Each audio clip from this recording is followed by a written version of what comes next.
بسم اللہ الرحمن الرحیم۔ السلام علیکم معزز سامعین، آپ دیکھ رہے ہیں سیدہ وائس چینل اور میں ہوں آپ کی دوست سیدہ۔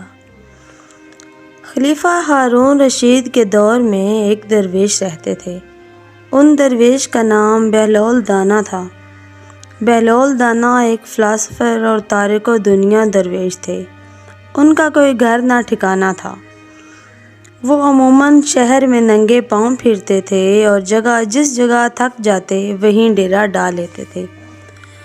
بعض لوگوں نے انہیں مرزوب لکھا ہے کہ یہ اللہ کے تجلیات اور عشق میں گم رہتے ہیں اور اپنے ارد گرد کے ماحول سے بے خبر ہوتے ہیں۔ بہت کم لوگوں کی طرف نگاہ التفات کرتے تھے۔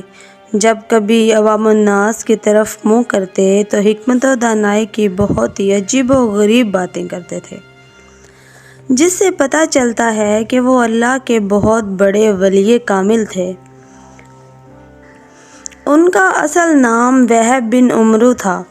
ایک دن بہلول دریا کے کنارے بیٹھے ساحل کے گیلی ریت کو اپنے سامنے جمع کر کے اس کی ڈھیریاں بنا رہے تھے اور ملکہ زبیدہ اپنے محل کے جھروکے سے بڑے نمناک سے ان کو یہ کام کرتے دیکھ رہی تھی۔ وہ مٹی کی ڈھیری بناتے پھر اپنے ہی ہاتھوں سے مسمار کر دیتے تھے۔ ملکہ جھروکے سے اتر کر اپنی سہیلیوں کے ہمراہ دریا کے کنارے آ گئی اور بہلول سے پوچھا، کیا کر رہے ہو؟ بہلول نے ادائے بے نیازی سے کہا، جنت میں محل بنا رہا ہوں۔ ملکہ نے سوال کیا، اگر تم سے کوئی یہ محل خریدنا چاہے تو کیا تم اس کو فروخت کرو گے؟ بہلول نے کہا، ہاں کیوں نہیں، میں بناتا بھی ہوں اور فروخت بھی کرتا ہوں۔ ملکہ نے کہا، تو بتاؤ ایک محل کی قیمت کیا ہے؟ یہ سوال کرتے ہی بہلول نے بے ساختہ کہا، 3 درہم۔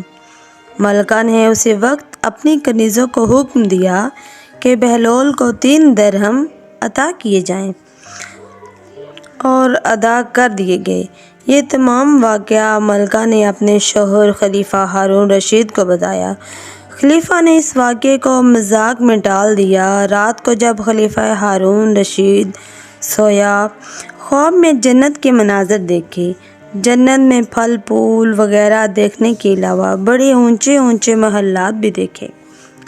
ایک سرخ یاقوت پر بنے ہوئے محل پر انہوں نے زبیدہ کا نام لکھا ہوا دیکھا۔ ہارون رشید نے سوچا، میں دیکھوں تو صحیح کہ یہ میری بیوی کا گھر ہے۔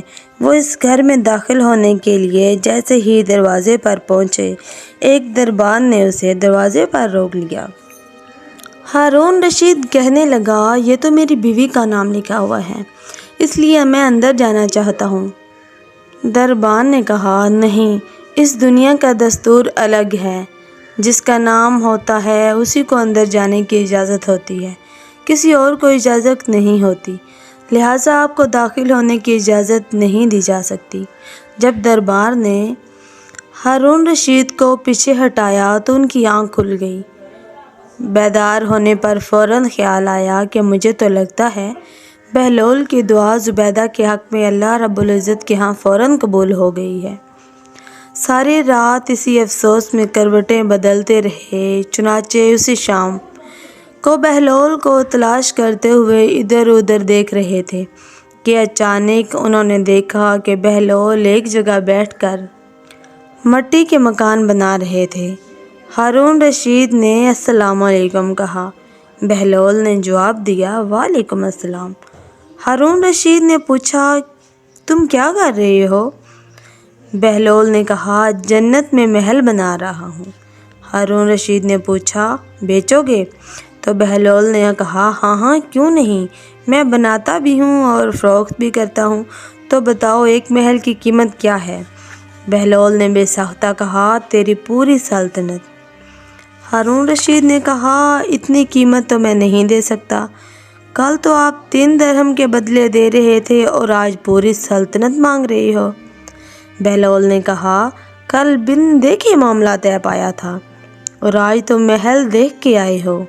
ہارون رشید مایوس ہو کر بہلول دانا کے پاس گھٹنوں کے بل بیٹھ گیا اور کہا، حضرت اب مجھ سے میری ساری سلطنت لے لیں اور مجھے ایک محل دے دیں۔